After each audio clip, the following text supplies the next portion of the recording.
మే 24, 25వ తారీఖులలో కన్యరాశిలో జన్మించినటువంటి వ్యక్తుల ఇంట్లోకి ఒక దైవశక్తి రాబోతుంది. కన్యరాశి వారు ఈ వీడియోని తప్పకుండా చివరి వరకు చూడండి. ఎందుకు అంటే ఈ వీడియో కానీ మిస్ అయ్యారు అంటే మీరు కోట్ల రూపాయలను మిస్ అయినట్టే. ఎందుకో ఈ వీడియోలో హలో అండి, అందరికీ నమస్కారం. నిత్య జీవితంలో గ్రహాలను, రాశులను ఖచ్చితంగా మనం అందరం కూడా నమ్ముతూ ఉంటాము. ఎందుకంటే గ్రహాల అనుకూలత ఉంటేనే మనం ఏది చేసినా సరే విజయవంతంగా మారుతుంది. అలానే అలంపూర్ జోగులాంబ జ్యోతిష్యాలయం గురూజీ సీతారామరాజు గారు, వీరి యొక్క ఫోన్ నెంబర్ వచ్చేసి 9948253372. ఫోన్ ద్వారానే జ్యోతిష్యం చెప్పబడును. ప్రేమించిన వారు దూరం పెట్టడం, భార్య భర్తల మధ్య గొడవలు, అత్త కోడళ్ల మధ్య మనస్పర్ధాలు, పెళ్లి కుదరకపోవటం, విద్య, ఉద్యోగం, వ్యాపారం, చెడు ప్రయోగ నివారణ మొదలగు ఎటువంటి సమస్యలకైనా పరిష్కారం చూపగలరు. స్త్రీ పురుషుల ఎటువంటి సమస్యలైనా సరే ఖచ్చితంగా పరిష్కారం చూపగలరు. నమ్మకంతో గురువుగారికి ఒక్కసారి ఫోన్ కాల్ చేసి మీకున్న ప్రతి సమస్యని కూడా స్పష్టంగా తెలుసుకుందాం. వీడియోనైతే ఎక్కడా కూడా స్కిప్ అనేది చేయకుండా చూడండి. ఇక వీడియోలోకి వెళితే గనక కన్యరాశిలో జన్మించినటువంటి వ్యక్తుల ఇంట్లోకి ఏ శక్తి రావాలి అని చూస్తుంది. కన్యరాశిలో జన్మించిన వ్యక్తుల యొక్క గోచార ఫలితాలు ఎలా ఉన్నాయి, ఈ రాశిలో జన్మించినటువంటి వ్యక్తులకి ఎటువంటి దైవం యొక్క అనుగ్రహం కలగబోతుంది, ఆ శక్తి ఎవరు, అలానే ఏ సమయంలో వస్తుంది, ఎలా వస్తుంది, వీరికి ఉండే దోషాలను ఎలా తొలగించుకోవాలి అనేటటువంటి అంశాలను తెలుసుకుందాం. కన్యరాశిలో జన్మించినటువంటి వ్యక్తులకి ఈ సమయంలో దశ అనేది మారబోతుంది. అంతేకాకుండా వీరి యొక్క ద్వితీయ దశలో అద్భుతమైనటువంటి రాజయోగం ఉంది. వీరికి గ్రహాలు అనేవి అనుకూలించబోతూ ఉన్నాయి. గ్రహాలకి అధిపతి అయినటువంటి అలానే గురుగ్రహం అంటేనే బంగారం ఆకర్షించడం, ధనం, ధాన్యం, బంగారం మీ సొంతం కావాలి అంటే, ధనధాన్యాలు మీ ఇంట్లో సిరి సంపదల వర్షం కురవాలి అంటే కన్యరాశిలో జన్మించినటువంటి వ్యక్తులకి ఇలా గ్రహాల అనుకూలత వల్ల ఒక దైవశక్తి వీరి ఇంట్లోకి రాబోతూ ఉంది. దైవశక్తి అంటే లక్ష్మీదేవి. లక్ష్మీదేవి అనుగ్రహం ఉంటే కటిక దరిద్రులు అయినా సరే ధనవంతులుగా మారిపోతారు. దైవం యొక్క అనుగ్రహం ఒక్కటి ఉంటే మన జీవితంలో నుండి అనేక రకాల కష్టాలు, సమస్యలు తొలగిపోతాయి. దైవానుగ్రహం, ముఖ్యంగా లక్ష్మీదేవి యొక్క అనుగ్రహం ఒక్కటి కలిగితే ఇక మనకి సంపదకి లోటు అనేది ఉండదు. అంతేకాదు మన ఇంట్లో ధనానికి, ధాన్యానికి కూడా లోటు అనేది ఉండదు. ఎల్లవేళలా మన ఇంట్లో అద్భుతంగా డబ్బు అనేది ఉంటుంది. అలానే ఎటువంటి సమస్యలు ఉన్నా, ఎటువంటి కష్టాలు ఉన్నా ఆ కష్టాలు, సమస్యలు, బాధలు అతి త్వరలో తొలగిపోబోతూ ఉన్నాయి. అయితే కన్యరాశి వారికి ఈ సమయం అయితే విపరీతమైన ధనాదాయం అనేది రాబోతుంది. అంతేకాకుండా కన్యరాశి వారి జీవితంలో ఉండే కొన్ని రకాల కష్టాలు, సమస్యలు కూడా తొలగిపోబోతూ ఉన్నాయి. కన్యరాశి వారికి విపరీతమైనటువంటి అదృష్టం రావచ్చు. అంతేకాకుండా కన్యరాశిలో జన్మించినటువంటి వ్యక్తులకి ఈ లక్ష్మీదేవి అనుగ్రహంతో జీవితంలో నుండి చాలా రకాల కష్టాలు, చాలా రకాల సమస్యలు, చాలా రకాల బాధలు కూడా తొలగిపోయే అవకాశం ఉంది. కన్యరాశి వారి జీవితం అనేది మారిపోతుంది.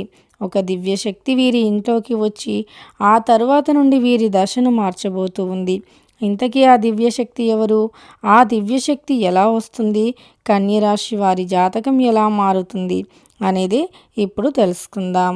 ఒక శక్తి అంటే ఒక దైవశక్తి మన ఇంట్లోకి రావాలి అంటే ఖచ్చితంగా ఒక దైవశక్తి యొక్క అనుగ్రహం అనేది ఉండాలి అంటే, మన జీవితం అద్భుతంగా మారి అదృష్టం అనేది రావాలి అంటే మనం చేయాల్సిందల్లా పెద్ద పనేం లేదండి.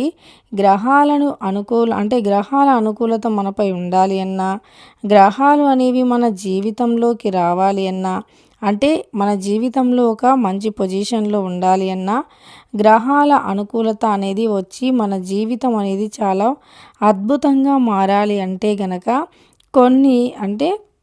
ఈ గ్రహాల అనుకూలత మనకి ఎప్పుడూ కూడా ఉండాలి అంటే ముఖ్యంగా మనం చేయాల్సింది ఏమిటి అంటే, గ్రహాలు ఎల్లవేళలా మన జీవితంలో ఒక మంచి పొజిషన్లో ఉండాలి అంటే మంచి పనులు చేయాలి. ఈ మంచి పనులు చేయటం వల్ల ఖచ్చితంగా కూడా మన జీవితం అనేది మంచిగా, అందంగా, అద్భుతంగా మారిపోతుంది. అంతేకాదు ఈ గ్రహాల యొక్క అనుకూలత ఒక్కటి ఉంటే జీవితంలో ఉండే ఎన్నో రకాల కష్టాలు తొలగిపోతాయి. ఎన్నో రకాల బాధలు తొలగిపోతాయి. అంతేకాదు డబ్బుకి లోటు అనేది ఉండదు. ధనం, ధాన్యం, సంపద ఇవన్నీ కూడా కలిసి వస్తాయి. ధనధాన్యాలకి అధిపతి అయిన లక్ష్మీదేవి మీ ఇంట్లోకి రావాలి అనుకుంటుంది. అందువల్ల లక్ష్మీదేవి యొక్క అనుగ్రహం అయితే మీకు కలగాలి అన్నా, లక్ష్మీదేవి యొక్క అనుగ్రహం అనేది మీ జీవితంలో అలానే మీకు ఉండాలి అంటే గనక కొన్ని చిన్న చిన్న పరిహారాలు చేయాలి. ముఖ్యంగా మనలో ఉండే ఎన్నో రకాల దోషాలు తొలగిపోవాలి అంటే మనకి కావాల్సింది దైవానుగ్రహం, గ్రహాల అనుగ్రహం. ఇవి కలగాలి అంటే మనం ఎప్పుడూ మంచి మనస్సుతో ఉండాలి. అంటే మంచి మనస్సు అంటే ఒక చెంప పైన కొడితే ఇంకొక చెంప చూపించడం మంచితనం కాదు. మనల్ని రీజన్ లేకుండా ఒక చెంప మీద కొట్టిన వారికి ఇంకొక చెంప మీద కొట్టి బుద్ధి చెప్పటమే అసలైన మంచితనం. ఎందుకు అంటే ఏ తప్పు చేయని ఎప్పుడు భయపడాల్సిన అవసరం లేదు.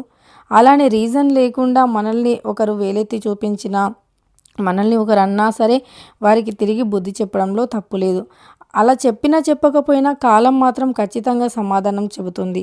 మంచివారికి మంచిగా, చెడ్డవారికి చెడ్డగా ఖచ్చితంగా కాలం సమాధానం చెప్పే తీరుతుంది.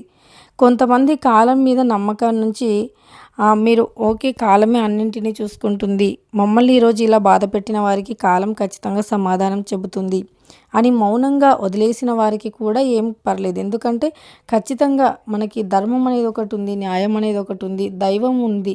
కాబట్టి మనం ఏదైనా తప్పు చేస్తే గనక 100% వెంటనే శిక్ష అనేది పడుతుంది.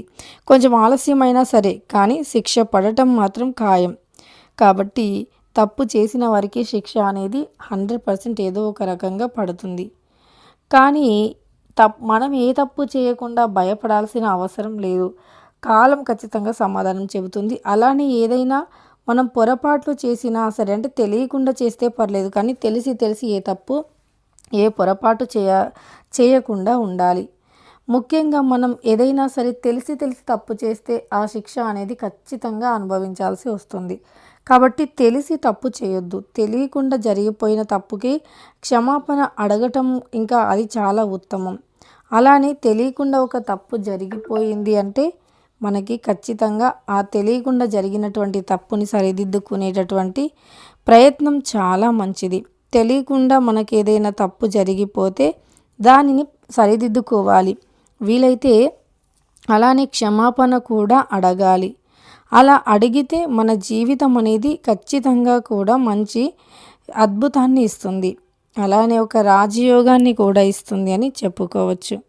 మన జీవితంలో ఉండేటటువంటి ఎన్నో రకాల సమస్యలు, ఎన్నో రకాలైనటువంటి బాధలు ఇవన్నీ కూడా తొలగిపోయి మన జీవితం 3 పువ్వులు 6 కాయలుగా అందంగా మారాలి అంటే మనకి దైవానుగ్రహం అనేది చాలా అవసరం. అలాంటి దైవం యొక్క అనుగ్రహం అనేది ఇప్పుడు మీపైన ఉండబోతూ ఉంది. లక్ష్మీదేవి అనుగ్రహం అయితే మీపై ఉండబోతుంది. ఆమె మిమ్మల్ని అనుగ్రహించబోతూ ఉంది. ఆ దివ్యశక్తి మీ ఇంట్లోకి రావాలి అని చూస్తూ ఉంది. కాబట్టి నిత్యం కూడా ఉదయం మరియు సాయంత్రం 2 వేళల దీపం వెలిగించి ధూపం వేయండి. ప్రతి శుక్రవారం రోజున ఇంట్లో కర్పూరంని మీరు ధూపంలా వేస్తే గనక ఇంట్లోకి లక్ష్మీదేవి వస్తుంది. కర్పూరం ఇంట్లో ధూపంలా వేయటం వల్ల మనకి ఉండేటటువంటి ఇంట్లో ఏదైతే చెడు ఉంటుందో, నెగిటివ్ ఎనర్జీ ఉంటుందో అది తొలగిపోతుంది. ఈ నెగిటివ్ ఎనర్జీ అనేది తొలగిపోయి అదృష్టం అనేది వస్తుంది. అలానే అనేక రకాలైనటువంటి ఇబ్బందులు, బాధలు, సమస్యలు కూడా తొలగిపోతాయి. మన జీవితంలో ఉండేటటువంటి అనేక రకాల కష్టాలు, అనేక రకాల బాధలు, అనేక రకాల సమస్యలు ఇవన్నీ కూడా తొలగిపోయి జీవితం అనేది చాలా చాలా అద్భుతంగా ఉంటుంది. ఇక మీకు డబ్బుకి సంబంధించినటువంటి కష్టాలు అనేవి 100% కూడా తొలగిపోయేటటువంటి రోజు అతి త్వరగానే రాబోతూ ఉంది. ఆమె అంటే ఆ దైవశక్తి మీ ఇంట్లోకి వస్తుందనే సంకేతాలు ఎలా ఉంటాయంటే గోమాత మీ ఇంట్లోకి రావటం కానీ, గోమాత మీ ఇంటి ముందు అరవటం కానీ, అలానే ఇంట్లో మంచి సువాసన రావటం, ఒక పాజిటివ్ ఎనర్జీ అనేది రావటం, ఇలా ఉంటే గనక ఖచ్చితంగా మీకు దైవం యొక్క అనుగ్రహం అనేది కలుగుతుంది. ఒక పాజిటివ్ ఎనర్జీ అనేది ఉంటుంది. దుష్ట శక్తి అనేది తొలగిపోతుంది. అంతేకాదు మీరు ఏం చేసినా సరే కలిసి వస్తుంది. అంటే ఏదైనా ఒక వ్యాపారం, ఏ వ్యాపారం మొదలుపెట్టినా సరే అది కలిసి వస్తుంది. ఇక దైవం యొక్క అనుగ్రహం మీరు పొందాలి అంటే మీకు ఏదైనా ఫస్ట్ దోషం ఉంటే తొలగించుకోండి. ఆ దోషాలు ఎలా అంటే తొలగించుకోవాలంటే కన్యా రాశి వారు ప్రతి మంగళవారం కూడా ఒక 5 మంగళవారాలైనా సరే ఆంజనేయ స్వామి వారికి తమలపాకుల మాలను సమర్పించి మీ కోరిక కోరుకోండి. ఇలా చేయటం వల్ల మీకు ఏవైనా శని బాధలున్నా తొలగిపోతాయి. వివాహాది శుభకార్యం కూడా జరిగే అవకాశం ఉంటుంది. అంటే వివాహంలో ఉండే ఆటంకాలు కూడా తొలగిపోయే అవకాశం ఉంటుంది. ఇలా కన్యా రాశి వారు మీరు చేసేటటువంటి చిన్నవైనా పెద్దవైనా పరిహారాలు ఏవైతే ఉన్నాయో అవి మీకు మంచి ఫలితాన్ని తెచ్చిపెడతాయి. వీడియో చూశారు కదా, మీ ఇంట్లో ఒక దైవశక్తి రాబోతూ ఉంది. ఇలా చేస్తే ఖచ్చితంగా కూడా ఆమె అనుగ్రహంతో కోట్లు సంపాదిస్తారు. ఏదైనా ఒక వ్యాపారం పెట్టి అందులో మంచిగా కలిసి వస్తే ఖచ్చితంగా ఏదో అంటే కొంచెం కొంచెం సేవ్ చేసుకున్న కోట్లలో అవి డబ్బులు అనేవి సేవ్ అవుతాయి. కాబట్టి వీడియో నచ్చితే లైక్ చేయండి. ఇలాంటి మరెన్నో వీడియోస్ కోసం ఛానల్ని తప్పకుండా సబ్స్క్రైబ్ చేసుకోండి.